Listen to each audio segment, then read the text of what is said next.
41. What are the signs of circulatory overload in a patient who is receiving IV fluids? A. Dyspnea, rales, and rhonchi.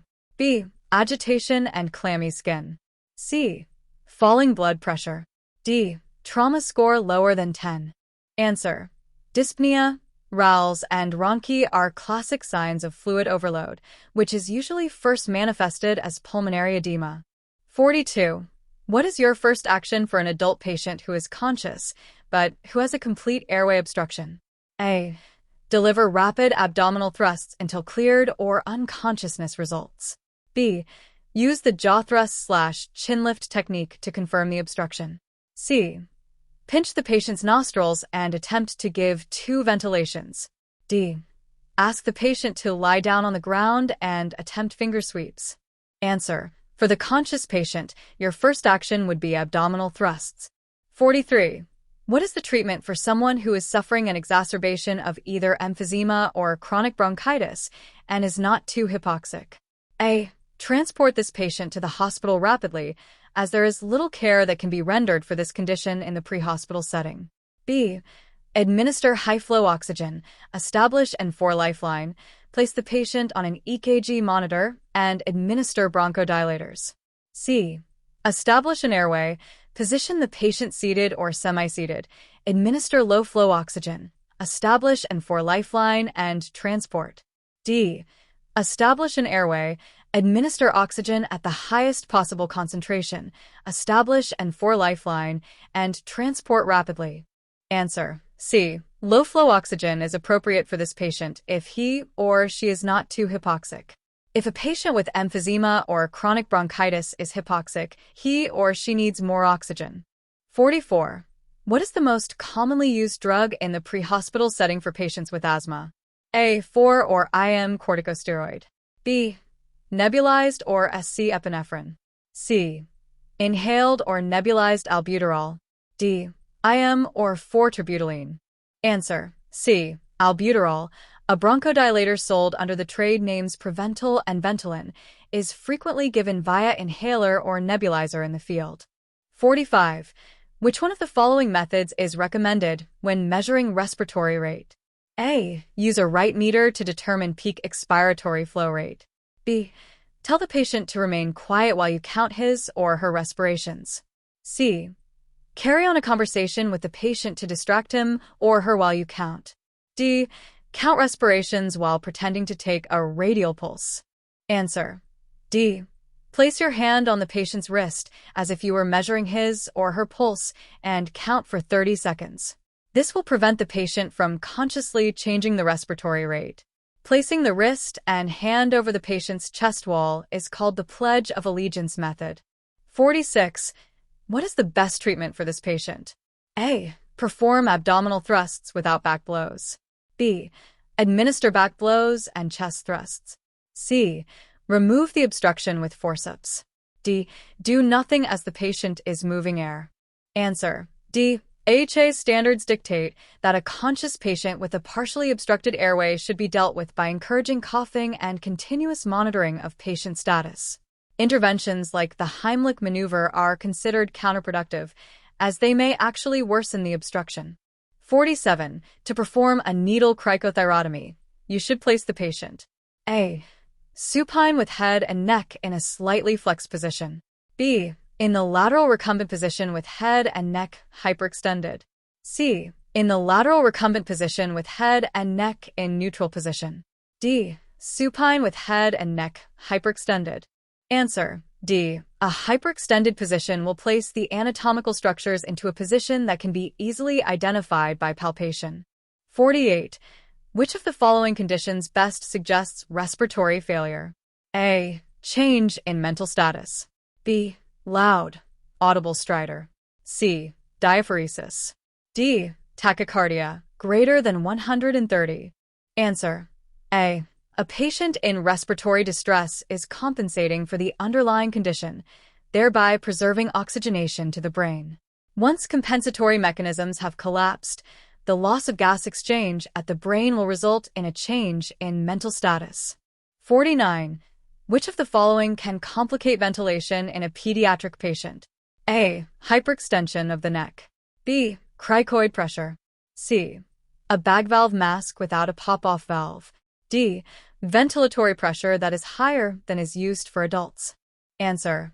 A. Hyperextending the neck of a small child may result in an unintentional closure of the airway due to the softer cartilage rings supporting the trachea.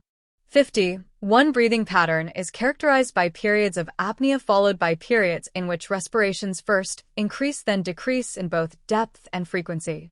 This pattern is called A. Central neurogenic hyperventilation. B. Apneustic respirations. C. Cheyne-Stokes breathing. D. Diaphragmatic respirations. Answer. C. Cheyne-Stokes respirations are characterized by periods of apnea lasting 10 to 60 seconds, followed by periods in which respirations gradually decrease, then increase, in depth and rate. 51.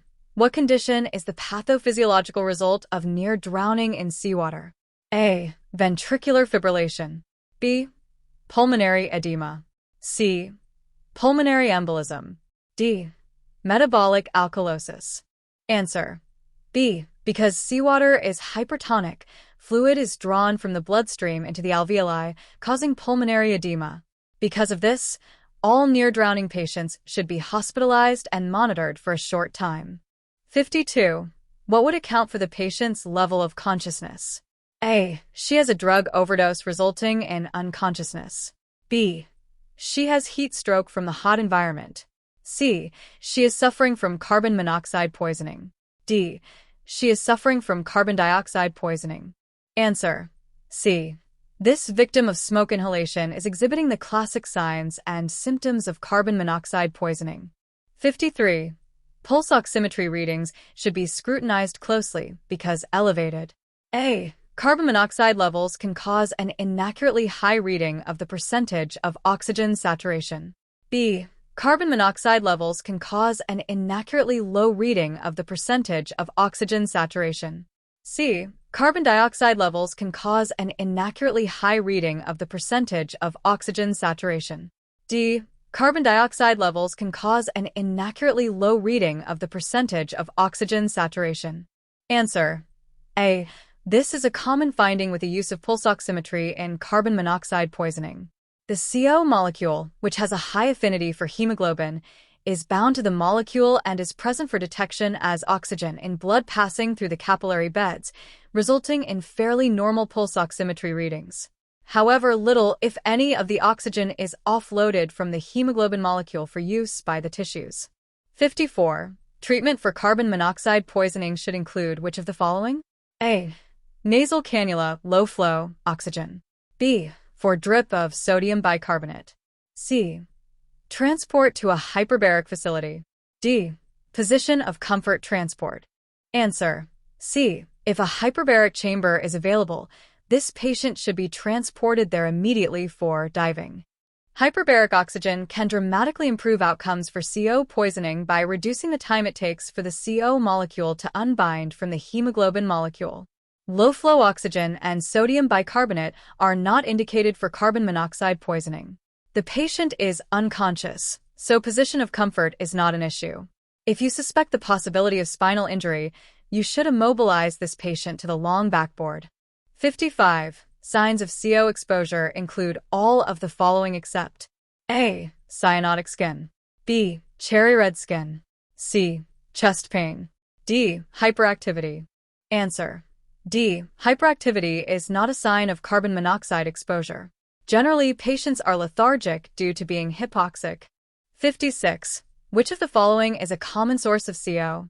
A. Engine exhaust. B. Cellular respiration. C. Cellular metabolism. D. Well-ventilated space heaters. Answer. A. Engine exhaust is a common source of carbon monoxide. Improperly ventilated space heaters are another source. Cellular metabolism and cellular respiration result in the formation of carbon dioxide. 57. You have arrived on scene to find a 75-year-old female in respiratory distress. Your assessment reveals BP 138/90, pulse 136/minute, and RR34. Upon auscultation, you note diffuse bilateral wheezes in the apices and diminished breath sounds in the bases. Pulse oximetry is 82% on room air and the patient appears fatigued. Which of the following treatment guidelines should you follow for this patient? Establish and 4 at a KVO rate. Give 2 20 cubic centimeters per kilogram boluses before establishing and 4 at a KVO rate. If possible, ventilate via BVM at a rate of 24 per minute to maximize oxygenation. Attempt orotracheal intubation. A. 1 only. B. 2 only. C. 3 only. D. 4 only. Answer. A. 1 only. You would establish and 4 at a keep vein open KVO rate. If the patient's condition deteriorates, you should intubate or perform other invasive procedures. 58. Which of the following is a disease that is associated with cigarette smoking and is related to, but distinct from, emphysema? A. Chronic bronchitis. B. Congestive heart failure. C. Simple pneumothorax. D. Spontaneous emphysema. Answer. A. In addition to emphysema, chronic bronchitis is associated with cigarette smoking. Either condition can lead to CHF. A simple pneumothorax can be caused by cigarette smoking, especially in young and thin males, but the disease process is unrelated to emphysema. 59. What is the primary drug for the management of acute anaphylaxis? A. Diphenhydramine HCl. B. Methylprednisolone. C. Terbutaline. D. Epinephrine. Answer. D.